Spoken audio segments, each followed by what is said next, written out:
ஓட்டு சிலிப்பு கொடுத்து விட்டா மட்டும் பத்தாது. ஓட்டு போட்டு வெளியே வரேன் பூரா நம்மளுக்கு போட்டு காணாங்கிறத கன்ஃபார்ம் பண்ணிக்கங்க.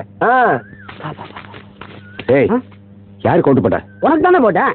ஏய் உண்மையை சொல்றா. சத்தியமா உனக்கு தானே போட்டேன். சரிப்பா. ஏய் அப்படி பின்னாலவா?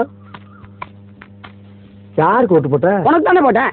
உண்மையை சொல்லு. சத்தியமா உனக்கு தானே போட்டேன். அந்த ஆள்கிட்ட என்ன சொன்ன? அவனுக்கு போட்டேன்னு சொன்னேன். ஏன்ட்டு என்ன சொன்ன? உனக்கு போட்டேன்னு சொன்னேன். இதுல எதுல உண்மை? ரெண்டும் உண்மை தானே. என்னடா சொல்ற? அவர்கிட்ட வாங்கின காசுக்கு ஏணி சின்னத்துல ஒரு குத்து, உங்ககிட்ட வாங்கின காசுக்கு தென்னை மரம் சின்னத்துல ஒரு குத்து. ஆக மொத்தம் ரெண்டு குத்துனே. மூணாவது குத்து நான் குத்தவா? குத்துனே உன் கையை தரோமா குத்துனேன். எல்லா கட்சியும் காசு வாங்குறது, எல்லா கட்சியும் போறது. பகை இல்லாம போறீங்க. ஒரு நோக்கிய நார பயில வளைச்சு வளைச்சு குத்திருக்கானயா. ஆமா நீ யாருக்கு ஓட்டு போட்ட? உன் சின்ன தென்னை மரத்துக்கு தானே போட்டிருக்கேன். சொல்றா என் ஆத்தா சத்துமா தென்னை மரத்துக்கு தானே போட்டேன். வேணாண்டா என் பொண்டாடி சத்துமா தென்னை மரத்துக்கு தானே போட்டேன். நான் ஏற்கனவே வந்து போயிருக்கேன்டா. அட என்னென்ன நீங்க என் புள்ள சத்துமா தென்னை மரத்துக்கு தானே போட்டேன். எனக்கு நம்பிக்கை இல்ல.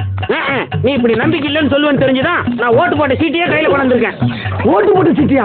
என்னென்ன இங்க பாருங்கண்ணே, தென்னை மரத்துல போட்டுக்கணா. அட என்னண்ணே நீங்க எத்தனை வருஷமா நீங்க செஞ்சுக்கிட்டு இருக்கீங்க தென்னை மரத்துல போடுறான்னு. நாங்க நினைவு இல்லாம இருக்கோம். 17 வருஷமா தென்னை மரத்துல தானே போட்டுக்கிட்டு இருக்கோம்.